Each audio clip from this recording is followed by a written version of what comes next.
নমস্কাৰ সকলোকে স্বাগতম জনাইছো এছামিজ স্কুল নামৰ এই চেনেলটিলৈ। আজি তোমালোকৰ বাবে এখন ৰিপোৰ্ট ৰাইটিং লৈ আহিছো। যেহেতু ৰিপোৰ্ট ৰাইটিং তোমালোকৰ এক্সামৰ ইংলিছৰ বাবে একেবাৰে ইম্পৰ্টেণ্ট এখন আহিবই আৰু এইখনত তোমালোকে একেবাৰে ফুল মাৰ্কস পাব পাৰিবা যদিহে ভালকৈ লিখা।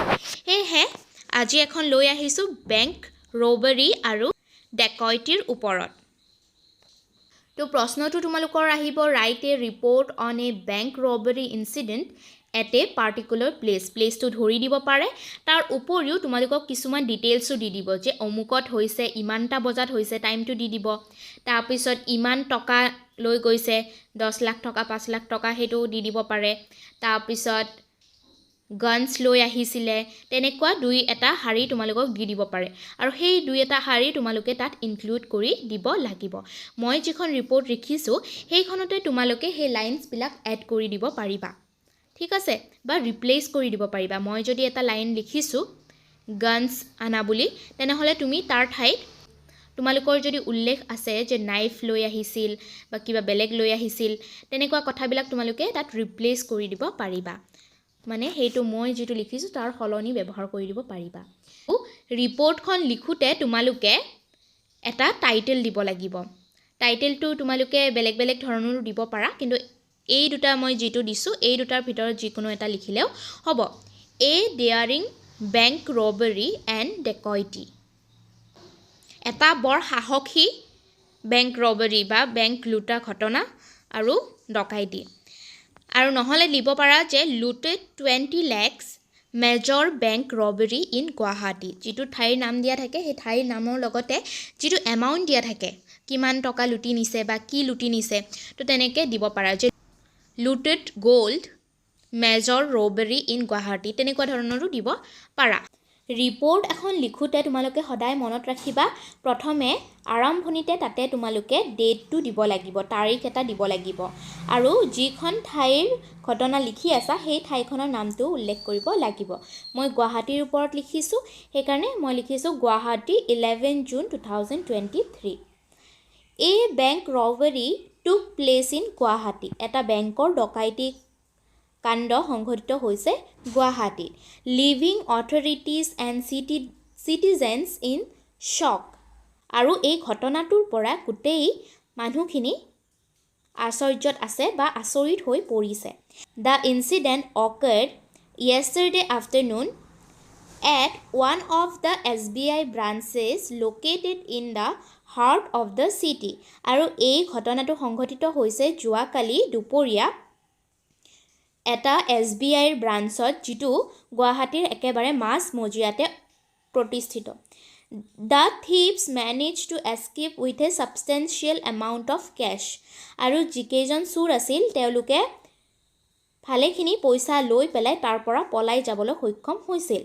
Estimated to be around 20 lakh, আৰু টকাখিনি প্ৰায় 20 লাখমান আছিল। As well as an undisclosed quantity of gold, আৰু তেওঁলোকে সোণো চুৰ কৰি লৈ গৈছে, কিন্তু সোণৰ কিমান পৰিমাণত লৈ গৈছে সেইটো ভালকৈ গম পোৱা হোৱা নাই। একৰ্ডিং টু আই উইটনেছেছ, মানে যিসকলে দেখা পাইছে তেওঁলোকৰ মতে, আই উইটনেছবিলাকৰ মতে, the bank robbery occurred at approximately 2 PM, আৰু এই বেংক ৰবাৰীটো কেতিয়া সংঘটিত হৈছে? প্ৰায় 2টা বজাত। when the branch was crowded with customers, আৰু যেতিয়া গোটেই ব্ৰাঞ্চটো মানুহেৰে ভৰি আছিল, ক্ৰাউডেড হৈ আছিল।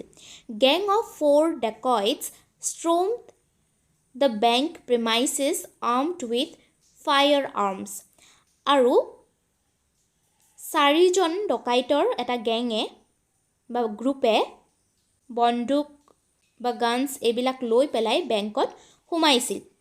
They swiftly overpowered the security personnel and forced the terrified staff and customers to cooperate, আৰু তেওঁলোকে কি কৰিছিল?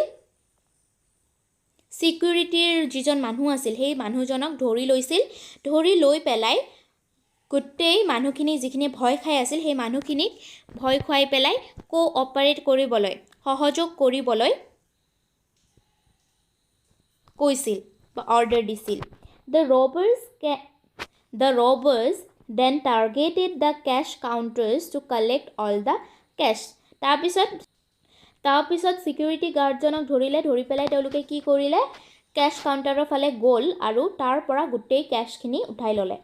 Another member of the gang raided the bank safe deposit area to steal gold. আৰু সিহঁতৰ মাজৰে এজনে যেটো একেবাৰে সেফ জোন থাকে য'ত ভালকে গোল্ড वगैरह ৰাখা থাকে হুন য'ত ৰাখা থাকে তালৈ গৈ পেলাই হুনবিলাক চুৰি কৰিছিল. আৰু এই যে মই ইয়াতে লাইনটো হেক কৰিছো বা এৰি দিছো তোমালোকে তেনেকে নেৰিবা দুটা প্যাৰাগ্ৰাফ নকৰিবা এটা প্যাৰাগ্ৰাফৰ ভিতৰতে লিখিবা মোৰ টাইপ কৰোতে অকমান ভুল হ'ল কাৰণে ইয়াতে ঠাই ৰৈ গৈছে কিন্তু তোমালোকে লিখতে এনেকে ঠাই নেৰিবা. It was done within a matter of minute. আৰু এই যেটো ঘটনা হৈছিল মানে একেবাৰে কম সময়তে কিছু মিনিটতে মানে গোটেইখিনি ঘটনা সংঘটিত হৈছিল. Everyone was in a state of shock and disbelief. আৰু সকলোৱে এটা শকত আছিল সবৰে শক লাগি গৈছিল আৰু কোনেও বিশ্বাসে কৰিব পৰা নাই যে এনেকুৱা এটা ঘটনা হৈছে. The local police were alerted immediately. আৰু তাৰ পিছতে local পুলিচক এই খবৰটো জনোৱা হৈছিল. They have launched a full scale investigation to arrest the culprits and recover the stolen asset. আৰু পুলিচে এটা full scale investigation আৰম্ভ কৰিছে যাতে এই চুৰকেইজনক ধৰিব পাৰে আৰু হিহতে যিখিনি পইচা পাতি লৈ গৈছে সেইখিনি যাতে ৰিকভাৰ কৰিব পাৰে ঘুৰাই লৈ আনিব পাৰে.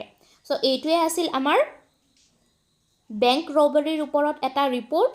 তোমালোকৰ যিখিনি ডিটেইলছ দিয়া থাকে কিছুমান ডিটেইলছ দিয়া থাকিব ইমান টকা নিছে এনেকে হুমাইছে বা অমুক জাগাত হৈছে সেইখিনি তোমালোকে ৰিপ্লেস কৰি দিবা. এই সেম ফৰমেটটোত লিখিলে হল বাক্যবিলাকো সেমে লিখিব পাৰিবা দুই এটা হাৰি তোমালোকে ৰিপ্লেস কৰিব লাগিব যদিহে তোমালোকৰ ডিটেইলছ বিলাক দিয়া থাকে. ঠিক আছে I hope এই ভিডিওটো তোমালোকৰ বাবে হেল্পফুল হ'ব. তোমালোকৰ ফ্ৰেন্ডছ বিলাকৰ লগত শেয়াৰ কৰিবা আৰু লগ পাম নেক্সট ভিডিওত. আজিলৈ এইখিনিতে সামৰিছো. যদিহে তোমালোকে সাবস্ক্ৰাইব কৰা নাই সাবস্ক্ৰাইব কৰি দিবা যাতে যেতিয়া মই ভিডিও দিও তেতিয়া তোমালোকে নটিফিকেশনটো পাই যোৱা. Thank you, bye bye.